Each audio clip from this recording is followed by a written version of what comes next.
ආයුබෝවන් සුබ උදෑසනක්. එල්කී විදර්මෑන් චැනල් එකට සාදරෙන් පිළිගන්නවා. අද අපි කතා කරන්නේ 2025 ඔක්තෝබර් 20 වැනිදා කාලගුණානා වැකියයි.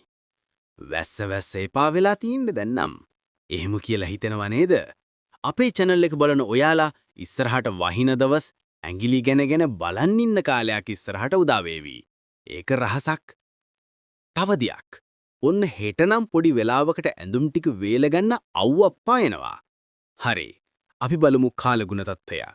උදාසන දෙකත් පහත් අතර නාත්තණ්ඩිය, මීගමුව, තිස්ස මහාරාම, කතරගම, පදවිය යන ප්‍රදේශවල මෙන්ම තිරිකුණා මාලය, කල්මුනේ, මුහුදුබඩ තීරයේ වර්ෂාපතනයක් බලාපොරොත්තු වෙනවා. මීට අමතරව ලංකාවේ අනෙකුත් ප්‍රදේශවල වියලි කාලගුණ තත්ත්වයක් පෙන්눔 කරනවා.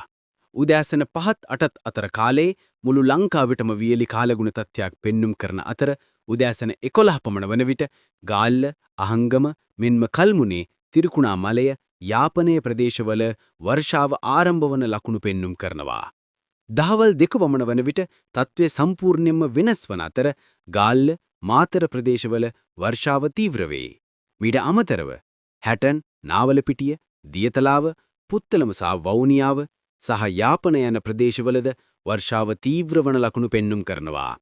තවද සවස 5 පමණ වන විට තත්ත්වය තවත් බැරෑරුම් වන අතර ලංකාවේ සෑම ප්‍රදේශයකටම පාහේ දැඩි වර්ෂාපතනයක් බලාපොරොත්තු වෙනවා. විශේෂයෙන් හල්දුමුල්ල, උඩ පළාත සහ කුරුණෑගල දිස්ත්‍රික්කයටද ඉතා දැඩි අකුණු සහිත වර්ෂාවක් පෙන්눔 කරනවා. මතක තියාගන්න ඕනේ අකුණු ගහන වෙලාවට පරිස්සමෙන්. තවද ගල්ගමුව සහ කරුවලගස් වෑව යන ප්‍රදේශවලද අකුණු සහිත බවක් පෙන්눔 කරනවා.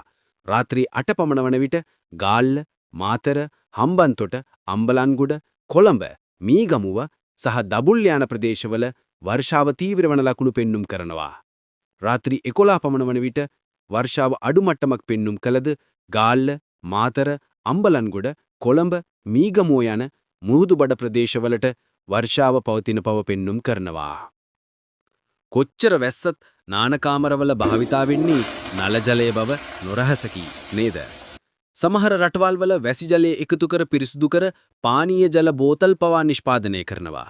ඊට අමතරව වැසි ජලය කෘෂි භෝග සඳහාද භාවිතා කරනවා. ඔබත් පොඩ්ඩක් හිතලා බලන්න කියලා ආරාධනා කරනවා. වීඩියෝ එක අවසන් වන තෙක් බලන අය බොහොම අඩු බවක් තමයි පෙනෙන්නට තියෙන්නේ. ඔබත් අවසන් වෙනකන් අහනවා නම් ඔයාලට දවසේ වැදගත්ම වේලාවන් සඳහන් කරලා කමෙන්ට් එකක් දාන්න අමතක කරන්න එපා. එහෙනම් හෙටත් හමුවෙමු. We will meet you again.